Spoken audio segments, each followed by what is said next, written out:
The oxygen tube slipped from my nose at 2:37 and I knew it wasn't an accident. My son's fingers lingered on the valve, his wedding ring catching the monitor's green glow. Time to rest forever.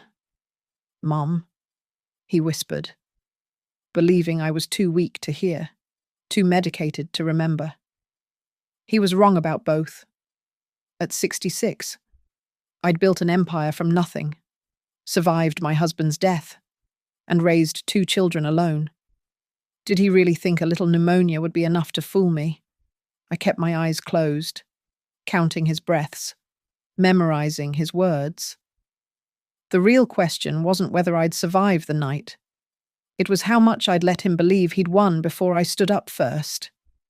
My name is Margaret Whittaker, though most people call me Maggie, and I've spent the last week watching my son calculate the value of my death.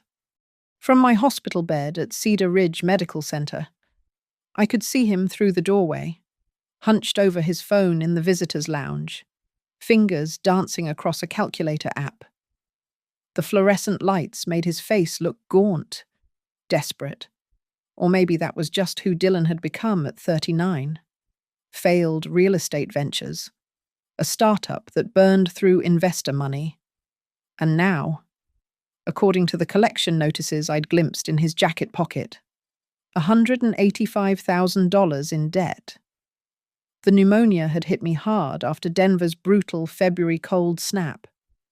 What started as a persistent cough escalated into bilateral lung infection, landing me in the ICU for 3 days before they moved me to this private room.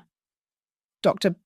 Lyle Harrington, a thorough man with kind eyes behind wire-rimmed glasses, explained that at my age, complications were serious. You need complete rest, Mrs. Whittaker. No stress, no exertion. Let the antibiotics and oxygen therapy do their work. The oxygen tubes were my lifeline, delivering a steady flow that kept my blood saturation above 90%. Without them, Dr. Harrington warned, I could suffer organ damage within minutes. Rosa Delaney, the night nurse who'd worked this floor for 15 years, checked the equipment religiously every 2 hours. She was meticulous, marking her rounds on the chart by my door at 10:15 p, 12:15 a, and so on through her shift. Dylan arrived that first morning with grocery store flowers and a practiced look of concern. "Mum, you scared us," he said, settling into the chair beside my bed. His wife Sloane hadn't come too busy with her lifestyle blog, he explained, though I suspected she simply couldn't be bothered with the pretense. "How's the business?" he asked after the obligatory health inquiries. "Ray managing everything okay?" Ray Pruitt had been my CFO at Northline Heritage Developments for 12 years. The company specialized in historically sensitive commercial renovations, old factories turned into boutique offices, abandoned schools transformed into luxury condos. We'd built it from a single project into a firm worth $2.3 million, according to our last valuation. "Ray's handling things," I said, noting how Dylan's jaw tightened at the mention of my CFO. "You should really consider succession planning," Dylan pressed. "At your age, with your health, I'm 66, not 90. Still, the company needs stability. What if something happens? Where are the account passwords, the safe combinations, God forbid? But if you—" He caught himself, rearranging his face into an expression of concern. "I just want to make sure everything's protected." The questions continued over the following days. Where did I keep the original incorporation documents? Had I updated my will recently? What about the power of attorney? Each query came wrapped in false worry, but I could smell the desperation underneath, sharp as the hospital's disinfectant. My daughter Nora called from Portland 3 times a day, her face filling my phone screen with genuine concern. "I can fly out. Mum, just say the word. Focus on your project," I told her. Nora was deep into designing a sustainable housing development, her architectural firm's biggest commission yet. Unlike her brother, she'd never asked me for money, never assumed my success was her inheritance. By the fourth day, Dylan's mask was slipping. I watched him pace the hallway, voice rising as he argued with someone on the phone, likely Sloane, from the way he kept saying, "I'm working on it." When he returned to my room, I pretended to be asleep, breathing shallow and raspy. He stood over me for 7 minutes, I counted, before pulling out his phone to photograph documents in my purse. My insurance cards, driver's license, the business card for Clara Hines, my estate attorney. That evening, Rosa mentioned finding my oxygen flow adjusted lower than prescribed. "Probably bumped the valve," she said, fixing it. "I'll make a note to check more frequently." But I knew better. The valve was recessed, protected specifically against accidental adjustment. Someone had deliberately turned it down, not enough to trigger alarms, just enough to weaken me further. I started paying closer attention. Dylan's visits followed a pattern, arriving after 9 p. when the staff was thin, staying past official visiting hours because he couldn't leave his sick mother. He'd studied the nurses' routines, knew when Rosa took her break, when the attending physician made rounds. On night 5, through barely opened eyes, I watched him test the call button, unplugging it briefly before reconnecting it, testing response time, planning. The next morning, I made my first call. The shadow slipped through my door at 2:37 cm, and every muscle in my body tensed while I forced my breathing to remain deep and even. I'd been waiting, feigning sleep since Dylan arrived at 9:45 p. Settling into the visitor's chair with his laptop, pretending to work while the ward quieted around us. Through slitted eyes, I watched him approach. The heart monitor's green glow illuminated his face. My son. The boy I'd raised alone after Thomas died. The one I'd sent to Columbia Business School. Who now moved toward my bed with the deliberate steps of someone who'd rehearsed this moment. His hand reached for the oxygen tube first, fingers hesitating just briefly before finding the valve. The soft hiss of airflow diminished, then stopped entirely. The tube slipped from my nose with practiced ease. He leaned close, his breath warm against my ear, cologne failing to mask the sour smell of whiskey. "Time to rest forever, Mom." The words were gentle, almost loving. If you didn't know, they were meant to be the last ones I'd ever hear. He adjusted my blanket, arranging the scene a sick old woman whose oxygen came loose in her sleep. These things happened. Tragic, but not unexpected with severe pneumonia. My lungs began their protest immediately. Without the supplemental oxygen, each breath became work, my damaged airways struggling to extract enough from the room air. The monitor would alarm soon, but Dylan had timed this perfectly. Rosa was on her break until 3 p.m. The other nurse covering her patients was dealing with an emergency 3 rooms down. I'd heard the commotion 20 minutes earlier. Dylan sat back in his chair, phone out, establishing his alibi. Just a devoted son, keeping vigil, who would soon discover his mother in distress. Too late. Of course. These things happened so fast. 90 seconds. That's how long I let him believe he'd won. Then footsteps in the hallway, Rosa returning early. Dylan's head snapped up, and in one fluid motion, He reattached the oxygen tube, fingers fumbling with the valve. By the time Rosa entered, he was standing by the window, looking out at the Denver skyline. "Everything okay?" Rosa asked, her trained eyes scanning the equipment. "Fine," Dylan said. "Just couldn't sleep. Worried. You know?"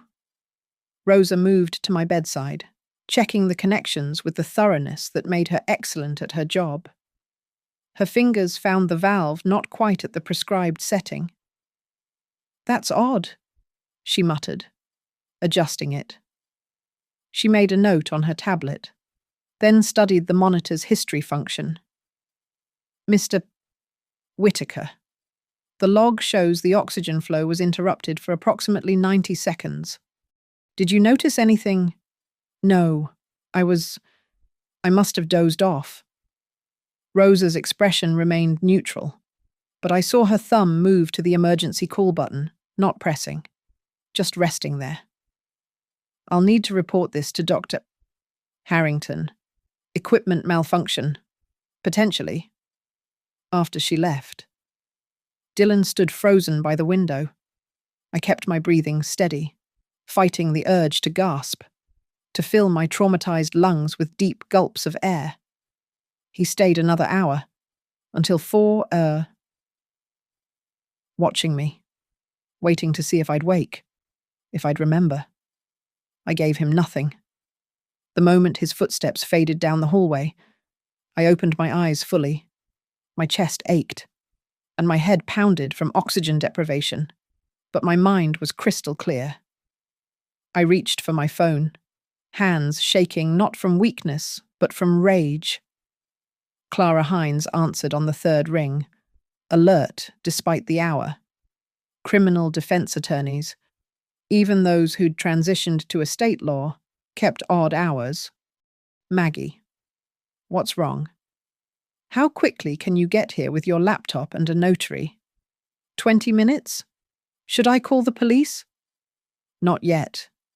Bring your tablet with the recording app. And Clara, bring the emergency succession documents we discussed last year."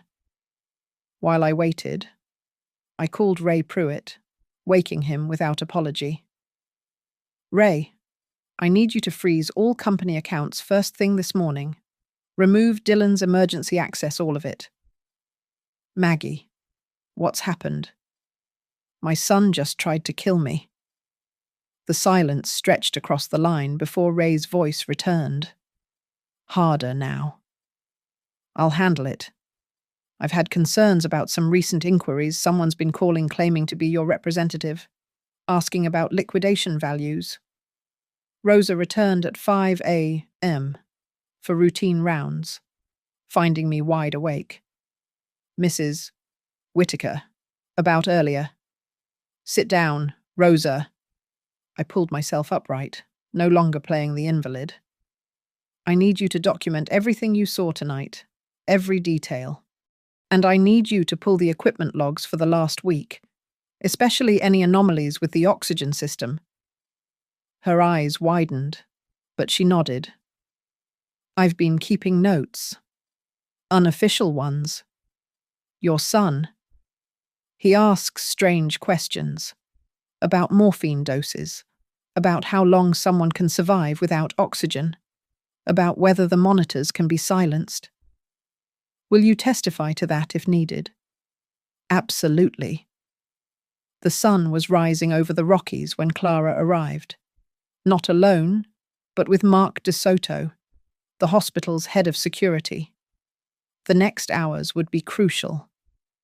Dylan thought he'd won, that his desperate whisper in the dark had gone unheard. He was about to learn how wrong he was. Clara Hines transformed my hospital room into a war room before the morning shift change. She'd traded her usual power suit for borrowed scrubs and a white coat, less conspicuous, she explained, as she spread legal documents across my overbed table. The notary, a tired-looking woman named Janet, had been pulled from her night shift at the 24-hour courier service Clara used. "First things first," Clara said, her fingers flying across her tablet. New will, completely revoking the previous one. Dylan gets nothing, not a penny, not a paperclip. Everything goes to Nora, with specific provisions that any debts, liens, or obligations allegedly signed by you or the company in the last 12 months are void unless personally verified by both Ray Pruitt and myself. I signed where she indicated, my hand steady despite the oxygen tube.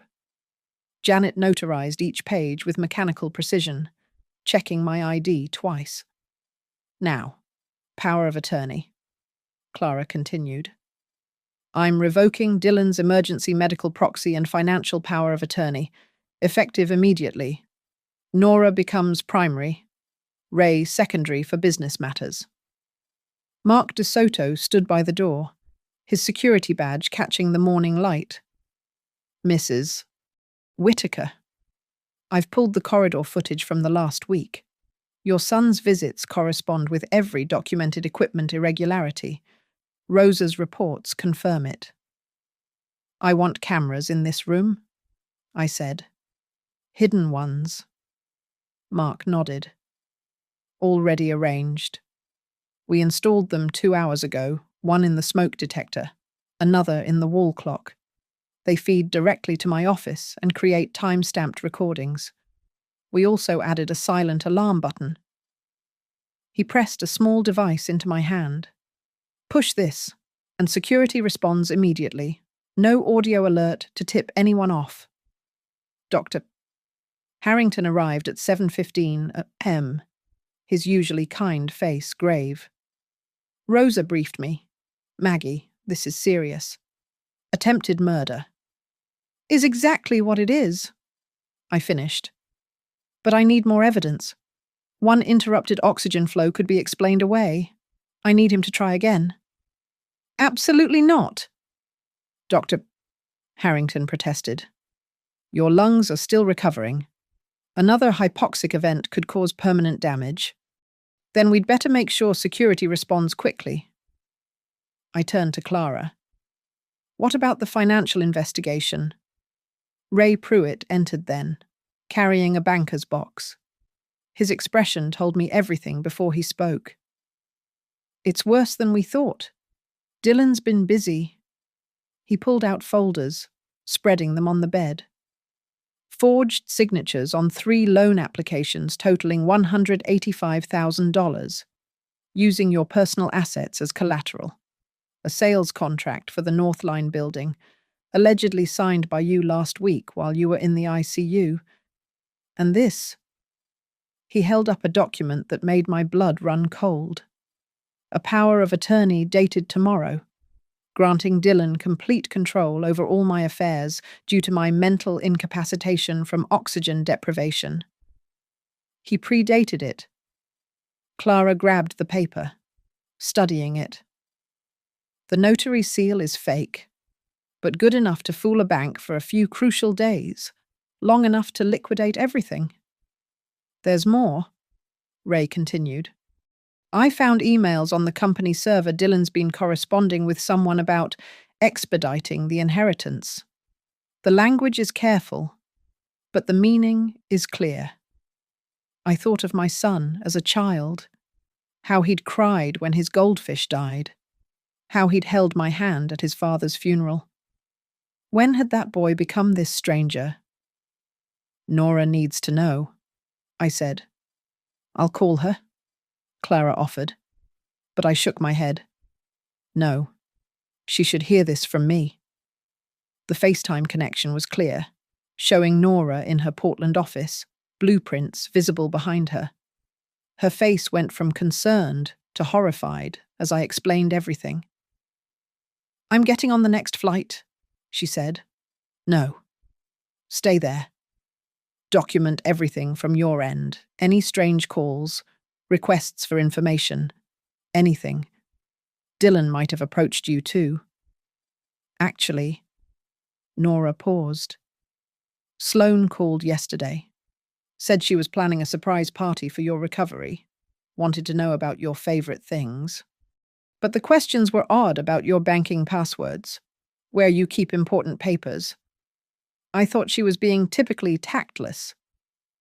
Clara made another note. Conspiracy. That strengthens the case. Mark DeSoto checked his watch. Visiting hours start at 9 a. If Dylan follows pattern, he'll come tonight. We'll be ready. I need to appear weaker, I said. More vulnerable. Can we adjust my medications to make me drowsier without actual danger? Dr. Harrington reluctantly agreed. We can use a mild sedative, something that makes you appear less alert, but won't actually impair your ability to respond. But Maggie, the moment anything goes wrong, the moment he touches that oxygen valve, you arrest him, I said. Promise me. Mark. No matter what he says, no matter what excuse he gives. You have my word. Clara gathered her documents. I'll file the new will with the court this morning, along with a report of suspected elder abuse and attempted murder. That creates an official record before tonight. As they prepared to leave, Rosa entered with my morning medications. She'd been crying. Mrs. Whitaker, I'm so sorry. I should have reported my suspicions earlier. You reported what you saw, when you saw it. That's all anyone can ask. The room emptied except for Clara, who lingered by my bed. Maggie, are you sure about this? We have enough to go to the police now. I need him to show his true face, I said. On camera. Undeniable. I won't have him claiming this was all a misunderstanding, that he was trying to help. I want him to hang himself with his own rope. Clara squeezed my hand. Then let's make sure that rope is strong enough to hold. Nora's rental car pulled into the hospital parking lot at 3:20 p. Despite my instructions to stay in Portland, I watched from my window as she emerged, her architect's portfolio bag slung over one shoulder, her face set with the same determination I'd seen when she'd decided to start her own firm. Don't be angry, she said, entering my room with Clara and Ray behind her. Some things require presence. She opened her portfolio, revealing not blueprints, but printed emails, bank statements, and photographs. I did what you asked, documented everything, but I also did some digging of my own.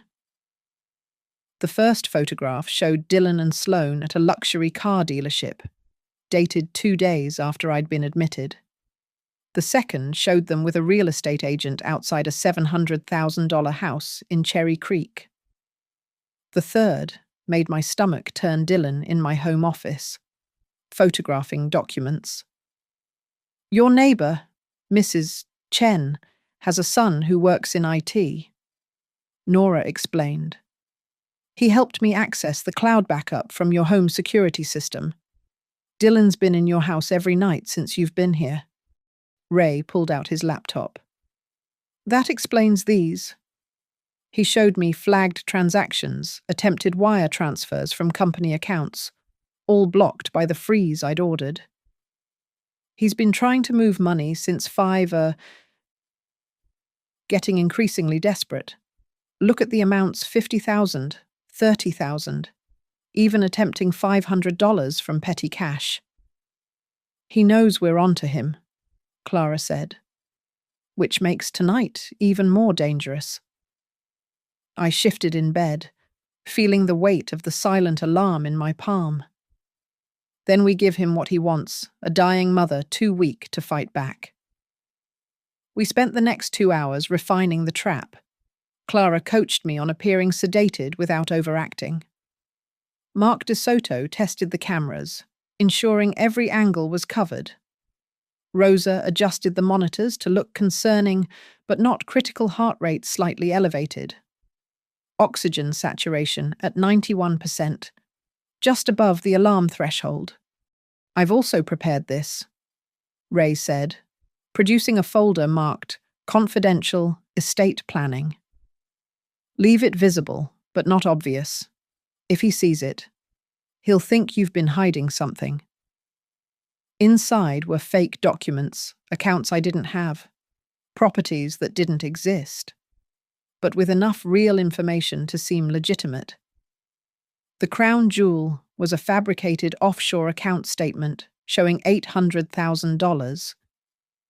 Bait, Clara said approvingly. He'll be so focused on this, he won't notice he's being recorded. Nora insisted on staying, but I refused. If you're here, he'll be suspicious. Go to my house, gather anything else he might have touched. Build our case from that end. She left reluctantly at 5 p.m., just as the evening shift began. Rosa wasn't scheduled, but had volunteered to stay. Positioning herself at the nurse's station with a clear view of my room, Dylan arrived at 9:20 p.m., carrying a coffee and looking haggard. Good, desperate people made mistakes. "Hi, Mum," he said softly, approaching my bed.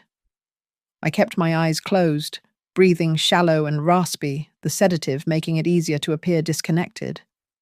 He sat for 30 minutes, playing the devoted son for any passing staff. Then, as the ward quieted, he began to move. First, he checked the hallway. Then he partially closed the door, leaving it cracked enough to appear normal, but blocking most visibility from outside. "Mum?" He touched my shoulder. I didn't respond. His hands went to the fake estate folder Ray had planted, his breathing quickening as he photographed each page. 800,000, he whispered. Jesus. Mum, you've been holding out on everyone.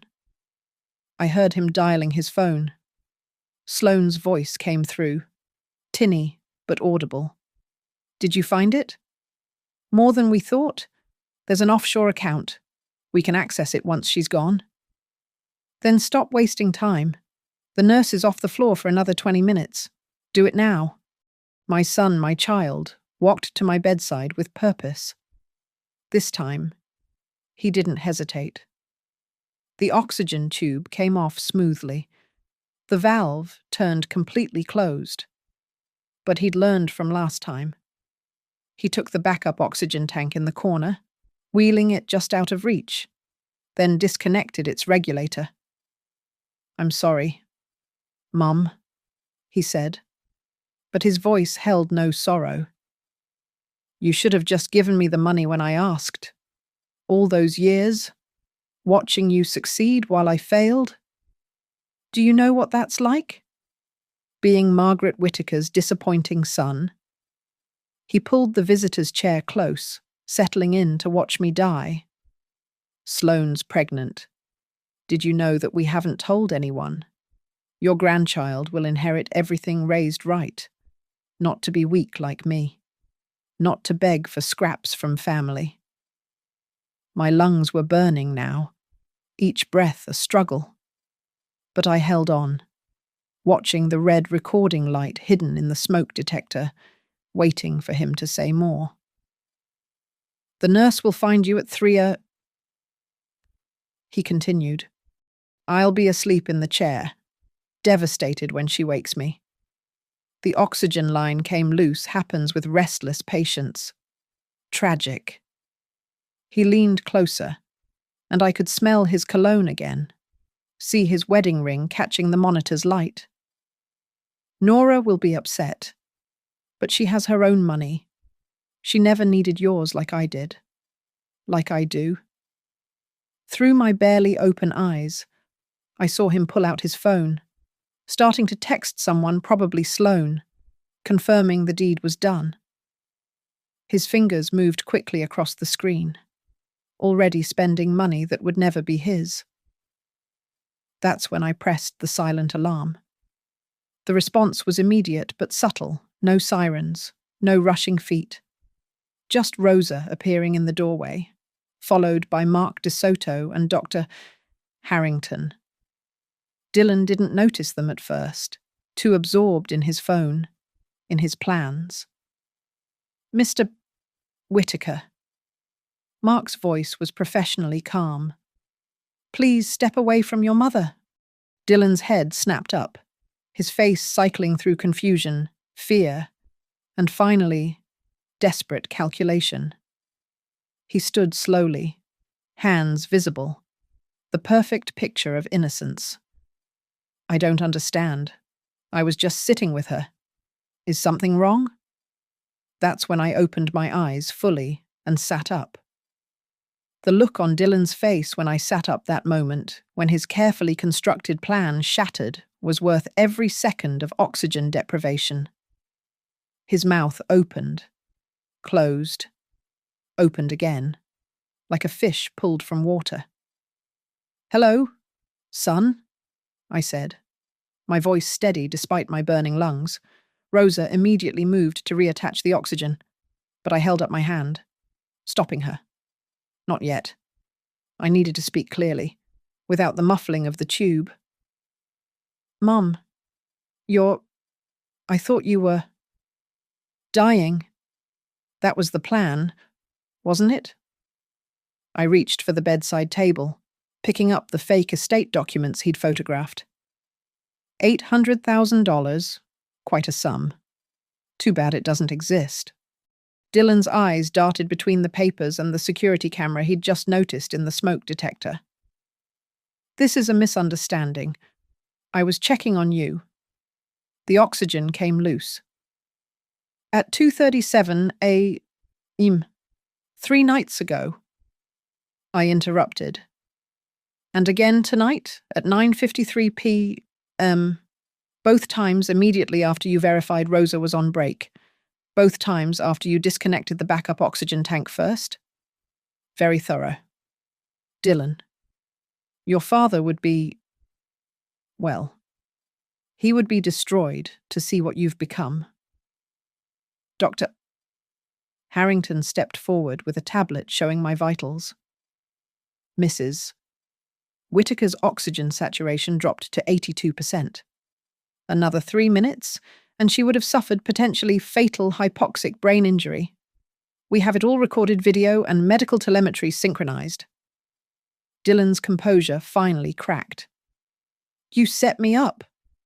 You crazy bitch. You set me up. Language, Mr. Whitaker, Mark DeSoto said calmly, his hand moving to his radio. And yes, she documented your attempted murder. Very thoroughly. I might add. The door opened again.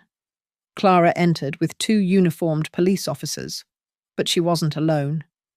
Sloane was with them, her perfectly styled hair disheveled, her designer bag being held by one of the officers as evidence. They were at the house, Clara explained, with a locksmith and a moving truck. Apparently, they assumed you'd be dead by now and wanted to secure valuable items before Nora arrived. Sloane's face was pure venom. Dylan, you said she was already gone. You promised. Shut up, Dylan roared, but it was too late. Mrs. Sloane Whitaker, one of the officers said. You're under arrest for conspiracy to commit murder, attempted murder, and breaking and entering. You have the right to remain silent. This is insane. Sloane struggled as they handcuffed her. We're family. She's sick, confused. The medication. The medication that Dylan asked me about. Rosa interjected, her voice sharp. Specifically, how much morphine would be fatal? How long someone could survive without oxygen? I have dated notes of every conversation.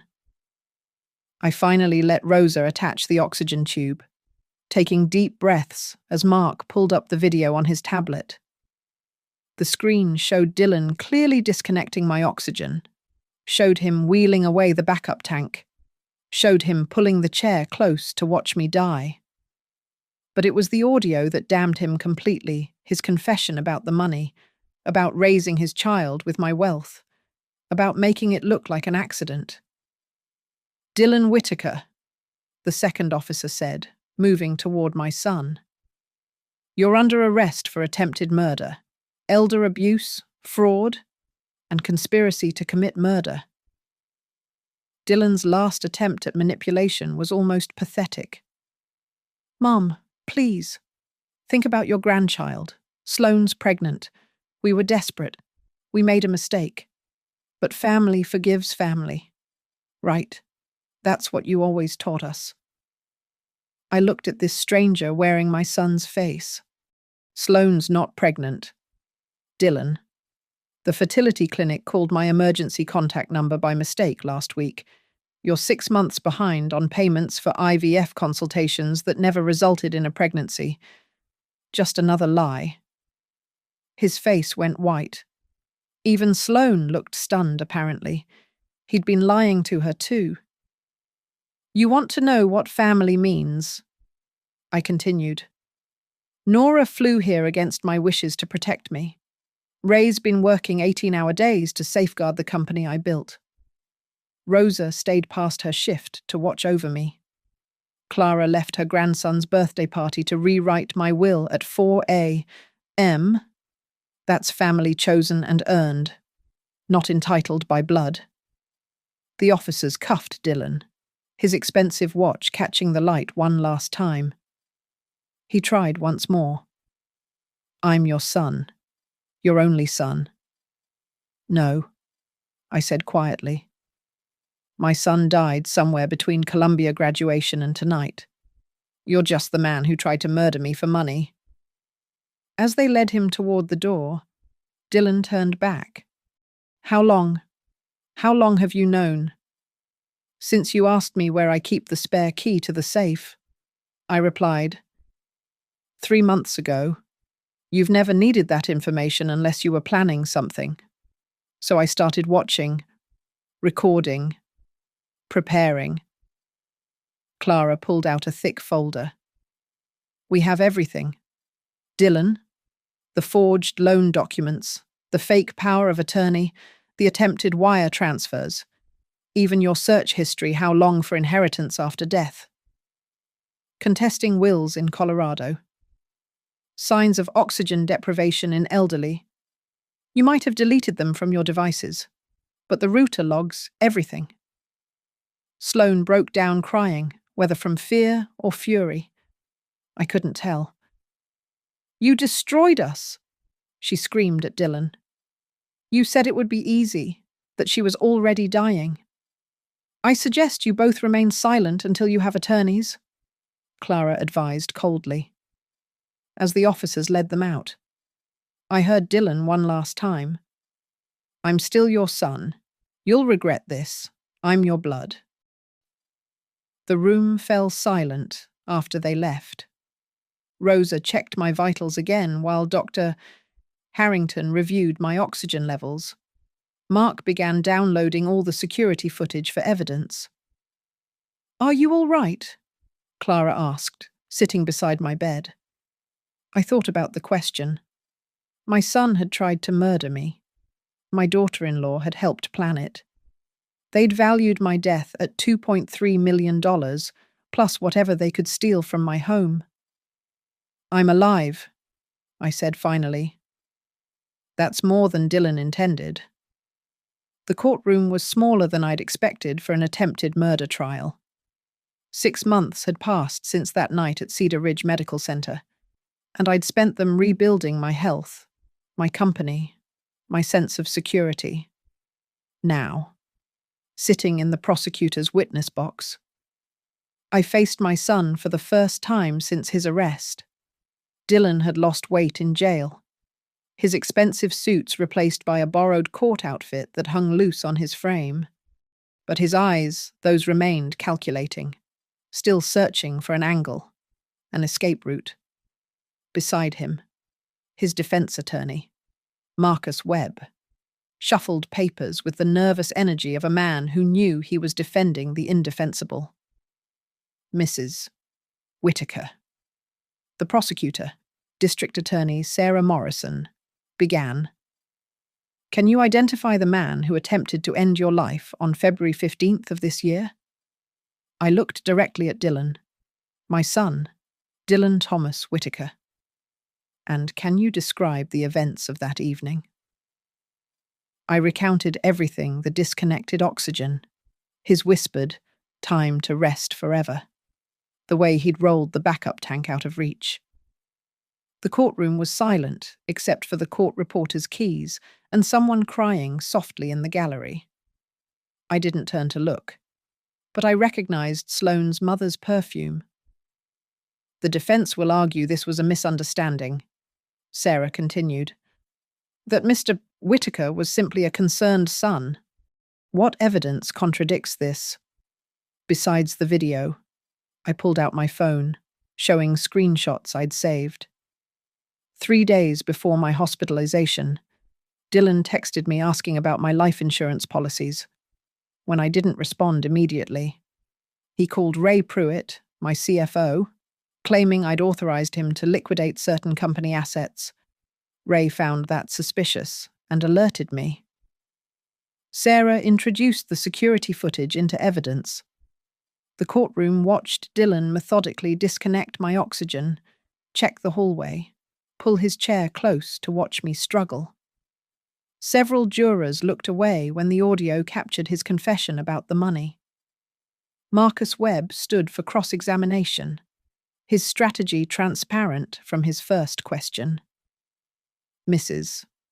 Whitaker, isn't it true you've been diagnosed with moderate anxiety and prescribed Xanax? Yes. After someone tried to murder me, I've had some trouble sleeping. Nervous laughter rippled through the gallery before the judge called for order. And these medications? Couldn't they affect your perception of events? Mr. Webb, I said calmly, no amount of Xanax could make me hallucinate my son disconnecting my oxygen while telling his wife he was securing an inheritance.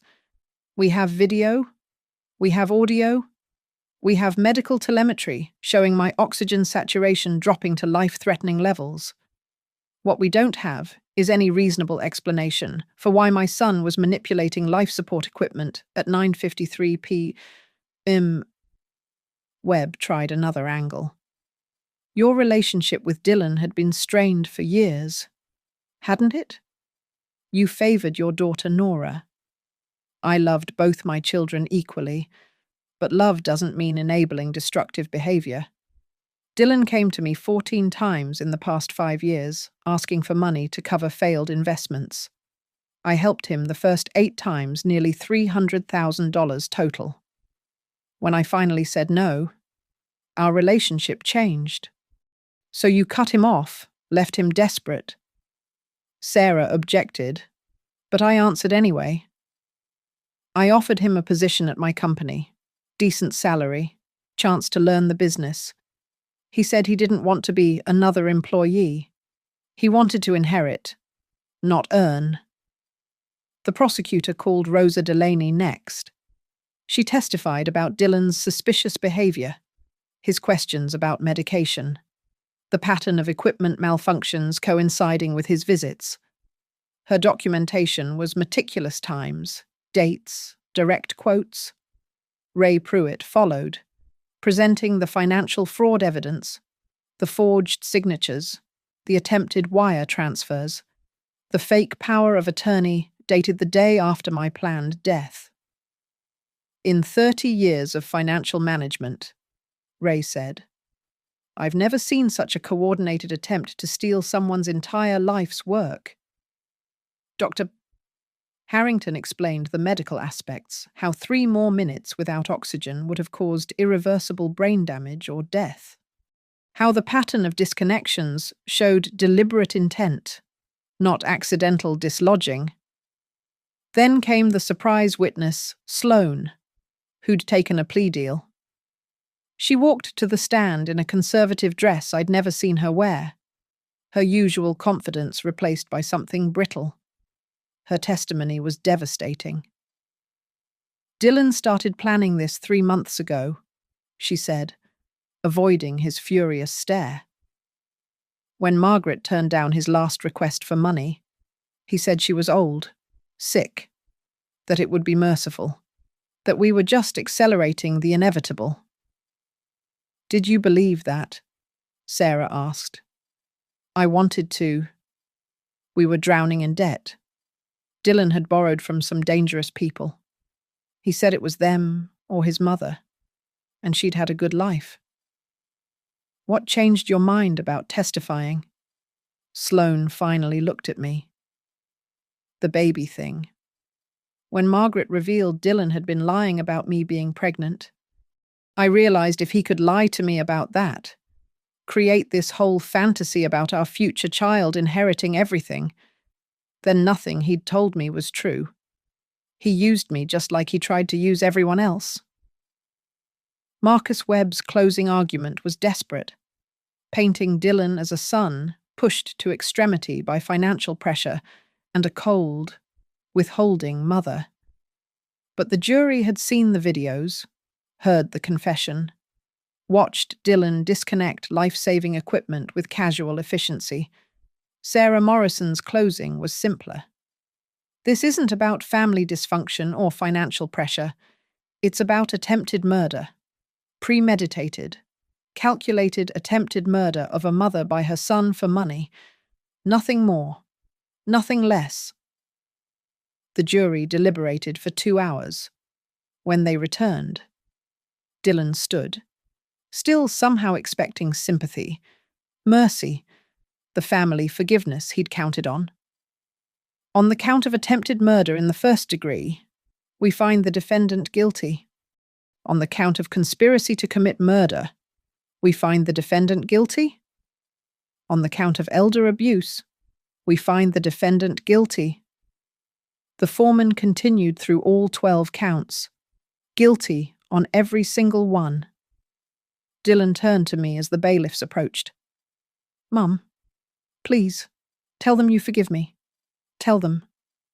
"I forgive you, Dylan," I said quietly.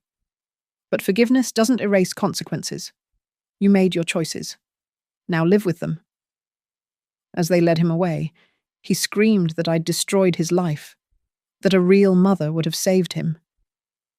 The courtroom doors closed on his voice, and I finally allowed myself to breathe fully, without fear, for the first time in months. The sentencing hearing took place 3 weeks after the verdict, on a grey September morning that matched my mood. I sat in the front row, Nora on my right, Clara on my left. The courtroom was fuller. This time, reporters had picked up the story of the executive mother who'd outsmarted her murderous son, though they'd never understand the weight of planning your child's imprisonment. Judge Patricia Brennan, a woman known for her measured approach to justice, reviewed the presentencing report. Dylan sat at the defense table, his orange jumpsuit a stark reminder of how far he'd fallen. He'd refused to see me during the 3 weeks since conviction, though I'd tried twice to visit. "Before I pronounce sentence," Judge Brennan said, "I'll hear victim impact statements. Mrs. Whitaker." I stood, my prepared statement in hand, but when I reached the podium, I set it aside. "Your Honor, people keep calling me brave for surviving my son's attempt on my life. But there's no bravery in breathing when someone tries to steal that from you. It's just instinct. The real courage would have been seeing the signs sooner, intervening before Dylan reached this point." I turned slightly, able to see Dylan in my peripheral vision. "I've spent 3 weeks thinking about where I failed as a mother. Was it when I bailed him out the first time, the 5th? When I stopped requiring accountability for the money I gave him? Or was it earlier when his father died and I threw myself into building the company, telling myself I was securing our future while missing the present?" "Mrs. Whitaker," the judge said gently, "this isn't your fault. Perhaps not entirely, but Dylan didn't become this alone. Every time I wrote a check instead of having a hard conversation, every time I solved his problems with money instead of mentoring, I contributed to his belief that he was entitled to my success without effort. Dylan's attorney whispered urgently to him, probably hoping for some show of remorse. But my son stared straight ahead.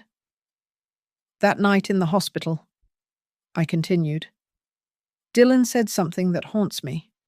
He said being Margaret Whittaker's disappointing son was unbearable. I never knew he felt that way.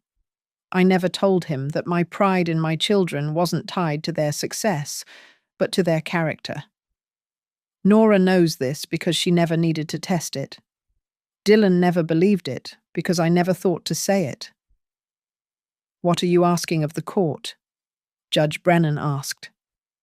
"The maximum sentence," I said firmly. Not out of vengeance, but because Dylan needs to understand that actions have consequences money can't erase. He's 39 years old. With the maximum sentence, he'll be released in his 60s, still time to build a different life if he chooses to change. Anything less. And he'll see it as another problem I've solved with influence. I returned to my seat. Nora squeezed my hand as the judge called Sloane forward. She'd pleaded guilty to conspiracy charges in exchange for testimony and received 5 years, likely out in 3 with good behavior. "I just want to say," Sloane began, her voice shaking, "that Margaret Whittaker showed me more grace than I deserved. She could have pushed for the maximum sentence for me too. Instead, she told the prosecutor I was manipulated by my husband. That wasn't entirely true. I knew what we were doing. But she gave me a chance I didn't give her." Dylan was offered the opportunity to speak. He stood slowly, and for a moment, I saw the boy who'd once brought me dandelions, calling them sunflowers. "I want to state for the record," he said, his voice flat, "that I was desperate. My mother had millions while I was facing bankruptcy. A good mother would have helped without being asked. A loving mother wouldn't have forced her son to beg. Everything that happened was because she values money more than family." The courtroom was silent. Even his attorney looked defeated. Judge Brennan removed her glasses, cleaning them slowly before speaking. "Mr. Whittaker, I've presided over hundreds of cases. I've seen remorse, defiance, denial, and everything in between. But rarely have I seen such a complete absence of accountability. You had options. You could have declared bankruptcy, taken the job your mother offered, started over. Instead, you chose to murder the woman who gave you life because her death was more convenient than your growth. Your mother just stood here, taking responsibility for failures that weren't hers to own. While you, the actual attempted murderer, blame everyone but yourself. That tells me everything about who you both are." She put her glasses back on. "Dylan Thomas Whittaker, I sentence you to 25 years for attempted murder in the 1st degree, to be served consecutively with 10 years for elder abuse, 5 years for conspiracy, and 5 years for fraud. Total sentence 45 years, with possibility of parole after 30. The gavel came down with finality. Dylan exploded. 45 years, I'll be 70. Mum, tell her. Tell her this is wrong. You can't let them do this to your son." I stood to leave, but his voice cracked, becoming something raw. "Mummy, please." I stopped. He hadn't called me that since he was 7, scared of thunder. But when I turned, the manipulation was clear in his eyes, one last con, playing on maternal instinct. "Goodbye. Dylan," I said, and walked out. In the hallway, reporters surrounded us, shouting questions. But I only heard Nora's voice close to my ear. "You did the right thing, Mum, both in that hospital room and today. Clara guided us to a quiet conference room. "It's over," she said. "He'll be transferred to state prison tomorrow. You're safe." Safe. Such a simple word for such a complex feeling. I was safe from Dylan. But would I ever be safe from the knowledge that my son had valued my death at $2.3 million? "There's one more thing," Clara said, pulling out an envelope. "Dylan's attorney asked me to give you this. It's from Dylan, written this morning before sentencing." I opened it, recognizing his handwriting. "If you're reading this, it means you let them destroy me. One day you'll realize what you've done. You'll die alone, knowing you chose money over your son. I hope my father is waiting for you in whatever comes next, so he can see what you've become. Your biggest disappointment. Dylan." I folded the letter carefully, then handed it to Clara. "File this with everything else. If he ever claims rehabilitation, if he ever seeks early release, I want the parole board to see who he really is." As we left the courthouse, I realized something. Dylan was wrong. I wouldn't die alone. I had Nora, Clara, Ray, Rosa family I'd earned through loyalty and love, not blood. And somewhere in a prison cell, Dylan would have 45 years to understand the difference. The doorbell rang at 7:15 a.m., exactly 1 year after Dylan's sentencing. Through the security monitor, a system I'd upgraded extensively, I saw a correctional officer standing beside a woman I barely recognized. Sloane had served 18 months of her 5-year sentence, released early for good behavior and cooperation. "Mrs. Whitaker," she said when I opened the door. "I know I have no right to be here." The officer explained she was fulfilling community service requirements, delivering a formal apology as part of her rehabilitation program. But something in her eyes suggested this visit was more than court-mandated. "5 minutes?" I said, leading her to the living room but not offering coffee. Sloane sat on the edge of the chair, her designer clothes replaced by simple department store basics. "I wanted you to know that I've been attending therapy. Real therapy. Not the performative kind for the parole board. I'm trying to understand how I became someone who could plan another person's death over money. And the therapist says I've always seen people as resources. Dylan was supposed to be my ticket to wealth.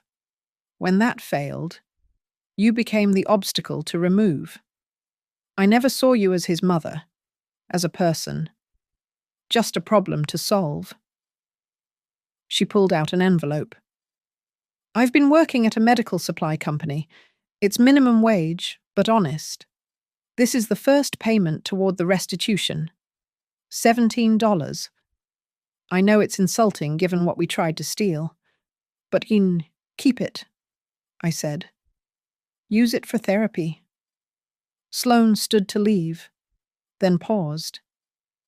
"Dylan still writes me. Every week. He asks about you, whether you've visited. He's convinced you'll forgive him eventually, that mothers always do. Do you write back?" "No. The therapist says maintaining that connection would be toxic for my recovery. But I thought you should know he's unwell. He's created this elaborate fantasy where you orchestrated everything to steal his rightful inheritance. Other inmates avoid him." After she left, I stood in my kitchen, processing the encounter. The woman who'd helped plan my murder was rebuilding her life, while my son descended into delusion. The irony wasn't lost on me. Nora arrived that afternoon for our monthly lunch. She'd moved back to Denver 6 months ago, her firm opening a satellite office. We didn't talk about it, but I knew she'd come back to be closer, to fill the space Dylan had violently vacated. "I saw Sloane's name on the visitor log," she said, helping me prepare salad. Community service requirement. And she's trying to change. Whether she'll succeed? I shrugged. That's not my concern anymore. We ate in comfortable silence until Nora asked, "Do you ever think about visiting him?" "Every day," I admitted. Then I remember him leaning over my hospital bed, watching me suffocate, the curiosity in his eyes, like I was an experiment. That wasn't desperation or mental illness. That was choice. "The victim coordinator called yesterday," Nora said carefully. "Dylan's requesting a compassion visit. He claims he's dying." I almost laughed. Let me guess mysterious illness the prison doctors can't diagnose. Stage 2 liver cancer. Actually, verified by the medical board. The knife slipped from my hand. Despite everything, the words hit me physically. My son was dying. "It's treatable," Nora continued quickly. "With proper care. He could have years, but he's refusing treatment unless you visit." Emotional blackmail from a prison cell. He's consistent. At least. But that night, I couldn't sleep. I stood in what had been Dylan's room, now converted to an office. All traces of him were gone, except one photo, him at 5, missing his front teeth, grinning at the camera with pure joy. When had that boy disappeared 3 days later? I drove to the state prison, not for Dylan, but for myself. I needed to close this chapter properly. He was wheeled in by a guard, the orange jumpsuit hanging looser than before. The cancer had yellowed his skin, aged him beyond his 40 years, but his eyes remained calculating. "I knew you'd come," he said. "Mothers always." "Stop." I sat across from him, bulletproof glass between us. "I'm here to say goodbye, properly this time." "I'm dying. Mom. Doesn't that change anything?" "It changes everything and nothing. I'm sorry you're sick. I've authorized the prison to bill my insurance for whatever treatment you need. But that's where my involvement ends." His face contorted. "You'd let your only son die alone? You tried to let your only mother die alone, gasping for air while you texted about spending her money." "That was different. I was desperate. And now you're dying. The universe has a certain symmetry, doesn't it?" I stood to leave, but his voice stopped me. Not angry this time, small. "Do you ever think about when I was little before everything went wrong?" "Every day," I said truthfully. "I mourn that child every day. But he's been gone a long time. Dylan. Long before that night in the hospital. I'm still your son." "No. You're the man who murdered my son. You killed him with greed, entitlement, and finally, attempted murder. I'm just mourning someone who's been gone for years." As I walked out, I heard him screaming that I'd regret this, that no mother could live with abandoning her dying child. But he was wrong. The regret I carried wasn't for abandoning Dylan. It was for not recognizing his transformation sooner, for enabling it with my blindness. Outside, Rosa Delaney was waiting by my car. We'd become friends over the past year, meeting for coffee every Thursday. "How did you know I'd be here?" Nora called. She was worried. We sat on a bench overlooking the parking lot. "You did the right thing," Rosa said, "both in saving yourself that night and in walking away today." Did I? Sometimes I wonder if a better mother would have what died to protect her son from consequences, enabled him until he succeeded in killing you. Margaret, you gave him 39 years of chances. He chose to use them planning your murder. As we drove away, I looked back once at the prison walls. Somewhere inside, Dylan was learning what I'd discovered that night in the hospital. Sometimes the person who should protect you becomes the one you need protection from. The only difference was, I'd stood up first. My phone buzzed with a text from Nora. "Dinner at 6, Ray and Clara are coming. We're family. Mum? The kind that matters." I smiled, heading toward my future, scarred but breathing, grieving but grateful, and finally, truly safe. Thank you so much for listening to my story. I'm curious, where are you tuning in from? Please leave a comment below and let me know what country or city you're listening from. Don't forget to subscribe to the channel for more stories like this one. And I'd love to hear your thoughts on Margaret's decision. Would you have visited Dylan one last time? Share your perspective in the comments. Let's discuss this together.